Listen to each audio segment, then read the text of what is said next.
किसी दल से हैं? हम किसी दल की बात यहाँ पर नहीं है। आप किसी दल के नेता हैं?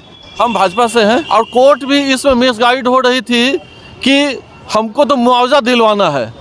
ये ज़मीन का आवंटन नॉर्थ साइड से है कि साउथ साइड से, ये तो कोर्ट के संज्ञान में नहीं। जिस समय ये सारा व्यवस्था हो रहा था तो वो स्थिति एकदम करीब करीब थी कि अब यहाँ पर से फ्लाइट शुरू हो जाएगा।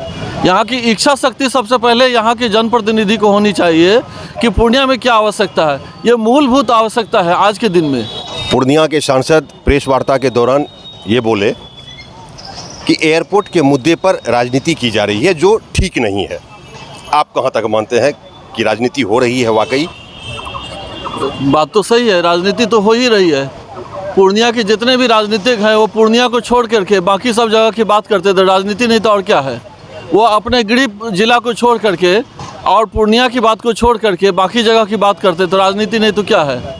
यहाँ की इच्छा शक्ति सबसे पहले यहाँ के जनप्रतिनिधि को होनी चाहिए कि पूर्णिया में क्या आवश्यकता है। ये मूलभूत आवश्यकता है आज के दिन में।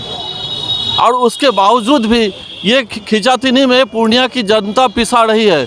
ये हमारे जनप्रतिनिधि का दायित्व है कि उसको वो संज्ञान में लेकर के यहाँ के जनता के सुख दुख के बातों को समझ करके तब यहाँ के विकास के लिए सोचे। हमारे जब राजनीतिक व्यक्ति जनप्रतिनिधि किस चीज़ पर राजनीति करेंगे, यही तो मुद्दा है। आपका नाम क्या है? मेरा नाम डॉक्टर संजीव कुमार। आप किसी दल से हैं? हम किसी दल की बात यहाँ पर नहीं है। आप किसी दल के नेता हैं? हम भाजपा से हैं।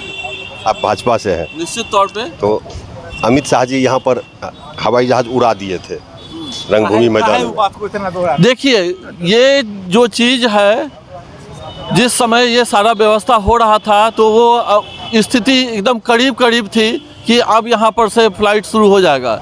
लेकिन बीच में ये जो भी कुछ इसमें जो कठिनाइयाँ आई, जो ज़मीन का आवंटन था, जिस समय ये पहले देखा गया था कि ये नॉर्थ साइड से इसको होने का था, लेकिन लास्ट मोमेंट में इसको साउथ साइड से कर दिया गया।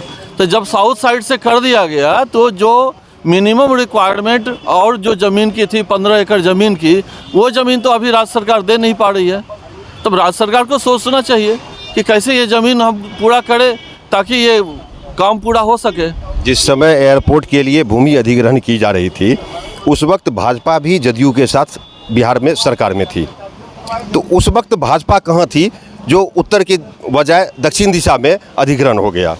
देखिए, उस समय मामला ये कोर्ट में पड़ा हुआ था।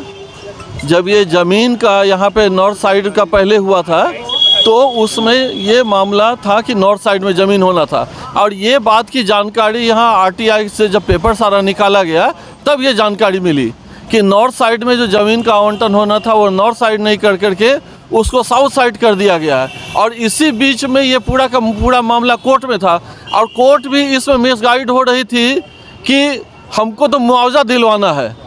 ये ज़मीन का आवंटन नॉर्थ साइड से है कि साउथ साइड से, ये तो कोर्ट के संज्ञान में नहीं था।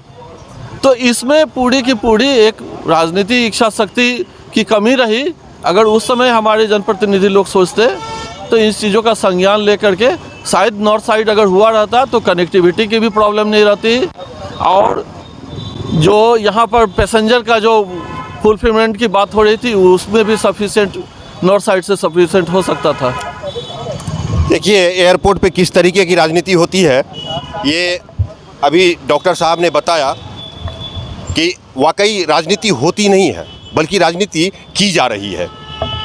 मैं आपकी जानकारी के लिए बता दूं कि अभी ये सभी लोग बता रहे थे कि आरटीआई के द्वारा हमें जानकारी मिली। ये डॉक्टर हैं और सभी लोग यहाँ कोई ना कोई राजनीतिक दल से जुड़े हुए हैं, कोई समाज सेवी हैं। इन सभी लोगों को एयरपोर्ट के निर्माण में हुई देरी की जानकारी सभी लोगों को है, तो फिर सांसद महोदय को ये जानकारी कैसे नहीं है और वो उन्हें क्यों नहीं जिम्मेदार ठहरा रहे हैं जिनके कारण आज ये एयरपोर्ट का निर्माण रुका हुआ है